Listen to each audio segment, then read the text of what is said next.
ओम नमः शिवाय, जय महाकाल। दोस्तों, बैसाख का बहुत ही सुंदर सा महीना चल रहा है और आप सबको पता है कि मोहिनी एकादशी का बहुत ही प्यारा सा दिन आ गया है। हम सब ने टीवी पर ये कथा सुनी है, देखी है कि जब दानवों और देवताओं के बीच समुद्र मंथन चल रहा था तो उसमें से अमृत निकला था और अमृत को पाने के लिए देवता और असुरों के बीच झगड़ा होने लगा। तो भगवान विष्णु ने मोहिनी अवतार लेकर देवताओं को अमृतपान करा दिया था। तभी से बैसाख महीने के शुक्ल पक्ष की एकादशी को मोहिनी एकादशी के रूप में मनाया जाता है। तो इस वीडियो में मैं आपको पूज्य गुरु जी द्वारा कथा में बताए गए एकादशी के 4 बहुत ही आसान उपाय बताऊंगा। ये सभी उपाय बहुत ही आसान और जल्दी फल प्रदान करते हैं। आप अपनी ज़रूरत के हिसाब से इस मोहिनी एकादशी पर कोई भी उपाय कर सकते हैं। मैं सभी उपाय बिल्कुल आसान तरीके से और विस्तार से आपको बताऊंगा। बस आपको ध्यान से सभी उपायों को सुनते जाना है और समझते जाना है। ठीक है, बहुत ही इंपॉर्टेंट वीडियो है, इसलिए जल्दी से इस वीडियो को लाइक कर दीजिए और अगर पहली बार चैनल पर आए हैं तो प्लीज़ हमारे चैनल द बेल पत्र को सब्सक्राइब जरूर करें। देखो, एकादशी का ये उपाय आप सुबह करना चाहे तो सुबह कर सकते हैं और अगर शाम को करना चाहे तो शाम को कर सकते हैं। तो इस उपाय के लिए आपको लेना है एक तांबे का लोटा और उसमें अपने घर का साफ जल आपको भर लेना है।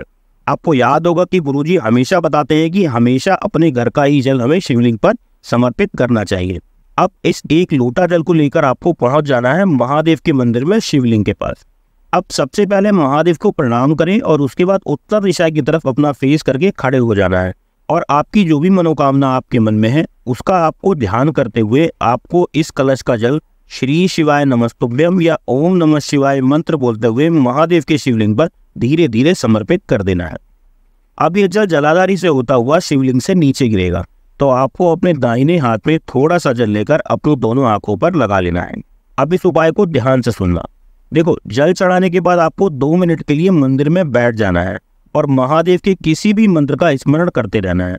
आप चाहे तो श्री शिवाय नमस्तुभ्यम मंत्र का जाप कर सकते हैं, चाहे तो ओम नमः शिवाय मंत्र का भी जाप कर सकते हैं। अब 2 मिनट मंत्र जाप करने के बाद आपको एक शब्द बोलना है महादेव के सामने 3 बार। आपको 3 बार स्वधा स्वधा स्वधा शब्द बोलना है। आपकी जो भी विश होगी, जो भी मनोकामना होगी वो जरूर पूरी होगी। मैं एक बार आपको फिर से बता देता हूँ कि आपको महादेव के मंदिर में शिवलिंग के सामने बैठकर 3 बार स्वधा स्वधा स्वधा शब्द बोलना है। इससे आपकी जो भी इच्छा होगी, जो भी मनोकामना होगी वो जरूर पूरी होगी। देखो, पूज्य गुरु जी ने इस उपाय के बारे में बताया है कि अगर आप इस उपाय का प्रभाव बढ़ाना चाहते हैं, इस उपाय का प्रबल असर देखना चाहते हैं तो आपको स्वधा स्तोत्र का पाठ करना चाहिए। इस स्वधा स्तोत्र में 12 श्लोक हैं जिनका आपको उच्चारण करना होगा। आपको सभी श्लोक बोलने होंगे। इस स्वधा स्तोत्र का एक बार पाठ करने से 100 बार श्राद्ध करने का और सभी तीर्थों में स्नान करने का पुण्य फल प्राप्त होता है। और जो महिला या पुरुष इस स्वधा स्तोत्र का स्मरण करते हुए महादेव के शिवलिंग पर जल समर्पित कर देते हैं, उनकी सभी इच्छाएं, सभी मनोकामनाएं जरूर पूरी होती हैं। तो ये हुआ पहला उपाय। अब समझते हैं मोहिनी एकादशी के दूसरे उपाय के बारे में। तो जैसा कि आपको स्क्रीन पर दिख रही है हल्दी, ठीक है, तो आपको भी थोड़ी सी 1 चुटकी हल्दी ले लेनी है। अब इस हल्दी को लेकर आपको जाना है अपने घर में, आपने जहाँ तुलसी मैया का पौधा लगा रखा है।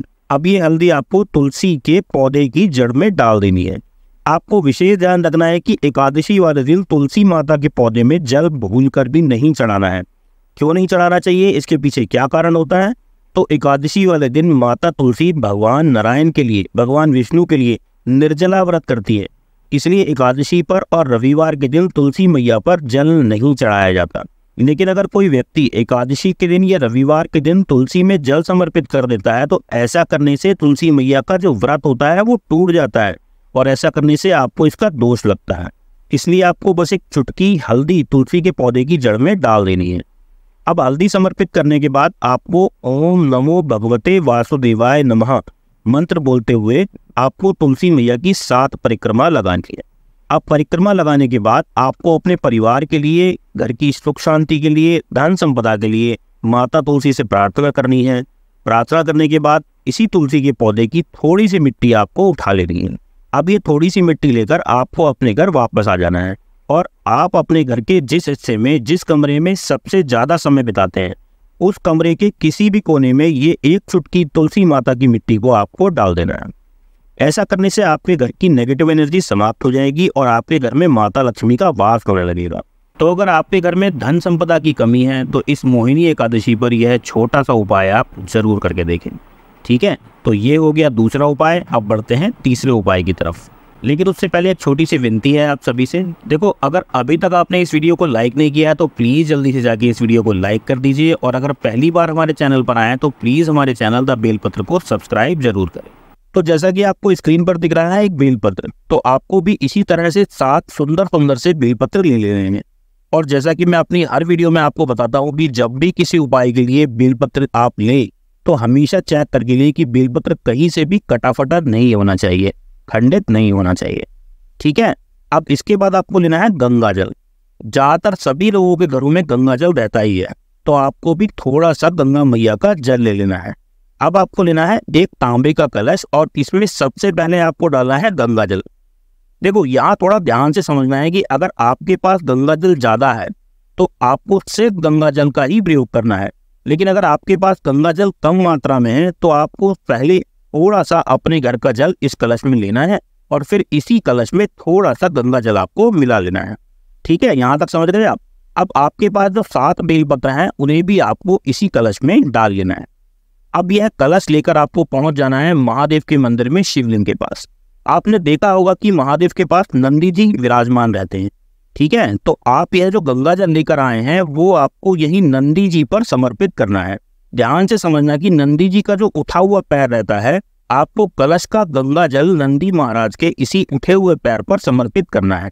जब आप नंदी जी के उठे हुए पैर पर जल चढ़ाएंगे तो आपको नंदीश्वर महादेव का स्मरण करके जल चढ़ाना है। किसका नाम लेंगे? आपको नंदीश्वर महादेव का नाम लेना है और फिर आपको जल चढ़ाना है। इतना काम करने के बाद अब आपको जाना है शिवलिंग के पास, और आपको भगवान भोलेनाथ से अपने मन की कामना कहनी है पहले कि बाबा, हमारे घर में पैसों की, धन की कमी है, पैसा कम आता है, खर्च ज़्यादा होता है, धन रुकता नहीं है। भोलेनाथ हम पर कृपा करो ताकि हमारे घर में माता लक्ष्मी वास करें। इस तरीके से भोलेनाथ से अपने मन की कामना कहनी है आपको। अब श्री शिवाय नमस्तुभ्यं मंत्र का स्मरण करके आपके पास जो 7 बेलपत्र बची है उन्हें एक एक करके महादेव की शिवलिंग पर चढ़ाते जाना है। बेलपत्र चढ़ाते समय आपको ध्यान रखना है कि आप जो बेलपत्र शिवलिंग पर समर्पित करेंगे उस बेलपत्र की डंडी आपकी तरफ होनी चाहिए। देखिए, जैसा आपको स्क्रीन पर दिख रहा है आपको भी ऐसे ही बेलपत्र चढ़ानी है। ठीक है, ध्यान रखना है कि गंगा जल चढ़ाना है नंदी महाराज के उठे हुए पैर पर नंदीश्वर महादेव का स्मरण करके, और गंगा जल में जो 7 बेलपत्र रखी थी वो महादेव के शिवलिंग पर अपनी कामना कहकर चढ़ानी है। बस आपको इतना ही काम करना है। यह उपाय करने से आपके घर में धन बढ़ेगा, पैसों की बर्बादी बंद होगी, घर में बरकत बढ़ेगी और माँ लक्ष्मी आपके घर में वास करेगी। अगर आप भी धन की कमी से परेशान हैं तो एक बार यह उपाय आप जरूर कीजिएगा। इस उपाय को आप किसी भी एकादशी के दिन किसी भी समय कर सकते हैं। तो ये हो गया मोहिनी एकादशी का तीसरा उपाय। अब समझते हैं चौथे उपाय के बारे में। तो जैसा कि आपको स्क्रीन पर दिख रहा है लाल और पीला चंदन, तो इसमें से आपको कोई सा भी एक चंदन, चाहे तो लाल चंदन ले लीजिए चाहे तो पीला चंदन, आपके पास जो हो वो आपको ले लेना है।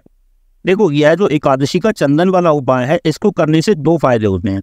पहला यह कि अगर आपके घर में कोई व्यक्ति बीमार है, बहुत दिनों से घर का, परिवार का कोई सदस्य बीमार है और दवा खाने के बाद भी उसे आराम नहीं हो रहा है, उसका स्वास्थ्य ठीक नहीं हो रहा है, तो आप इस उपाय को कर सकते हैं।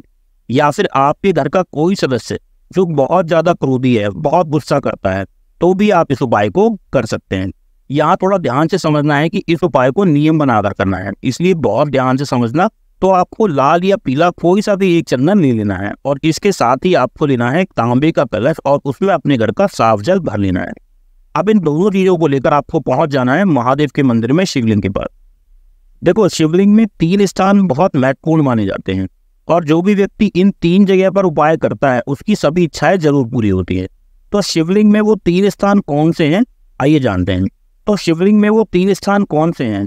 तो पहला स्थान है महादेव की सबसे छोटी बेटी माता अशोक सुंदरी का स्थान, दूसरा स्थान होता है माता का हस्तकमल, और तीसरा स्थान होता है महादेव के शिवलिंग का सबसे ऊपर का भाग। अब ध्यान से समझना कि आपने कोई सा भी चंदन लिया है, चाहे लाल चंदन चाहे पीला चंदन, आपको चंदन से शिवलिंग पर 3 बिंदियां लगानी है। कहाँ लगानी है वो ध्यान से समझो। सबसे पहली बिंदी आपको लगानी है माता अशोक सुंदरी के स्थान पर। अब आपने जो बिंदी लगाई है चंदन से माता अशोक सुंदरी पर, तो आपको इसी बिंदी पर थोड़ा सा जल समर्पित कर देना है। अब आपको चंदन की दूसरी बिंदी लगानी है माता के हस्तकमल पर। अब यहाँ पर भी आपको बिंदी लगाने के बाद थोड़ा सा जल समर्पित कर देना है।